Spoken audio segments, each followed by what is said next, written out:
รถยนต์ Forting យើងอัปเกรดកាមេរ៉ាឡាន360បាទអញ្ចឹងមុននឹងបង្ហាញខាងក្នុងអេក្រង់បាទឲ្យបងប្អូនមើលខាងក្រៅសិនអញ្ចឹងនៅប្រឡោះនេះបងប្អូនគឺប្រឡោះសិនដែលគេទុកឲ្យយើងដាក់កាមេរ៉ាអញ្ចឹងណាអញ្ចឹងគឺមានស្រាប់ឲ្យយើងគាត់ដាក់ឡេនមក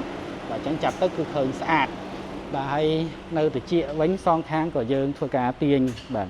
ឡេនហ្នឹងគឺមើលទៅស្អាតបងប្អូនដូចសិនអញ្ចឹងណា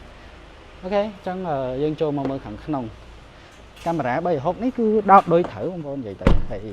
យើងធ្វើការភ្ជាប់ចូលទៅក្នុងអេក្រង់សិនបាទនៅពេលយើងអាយ៉ែឬមួយក៏សញ្ញោឆ្វេងស្ដាំបាទគឺអាចមើលឃើញរូបភាពបានហើយអាចថែបជាបាននៅក្នុងហ្នឹងណាបាទចឹងទៅយើងមើលឃើញជុំវិញឡានរបស់យើងហើយងាយស្រួលចូលចតនៅកន្លែងអៀតពេលមាន360បែបហ្នឹងអូខេចឹងការបជាប្រើប្រាស់បាទពេលយើងអាយ៉ែមកវាចេញរូបភាពខាងក្រោយចឹងណាបាទពេលខ្ញុំដាក់ទៅមុខគឺវាលោតបាទខាងមុខបែបហ្នឹងហើយនៅពេលខ្ញុំសញ្ញោបាទសញ្ញោឆ្វេងបាទសញ្ញោទៅស្ដាំចឹងគឺយើងអាចមើលឃើញរូបភាពជុំវិញបានឃើញជាលក្ខណៈ 2D ក៏ដូចជា 3D ផងដែរចឹងណាចឹងយើងមើលឃើញជុំវិញឡានរបស់យើងងាយស្រួលចូលចតនៅកន្លែងអៀតណាបងប្អូនបាទអូខេអញ្ចឹងហើយការតម្លើងស្អាតហើយងាយស្រួលបងប្អូននិយាយទៅគឺដោយដោតត្រូវបាទដោតតាដុំហើយតម្លើងកាមេរ៉ា4គ្រាប់ទៅ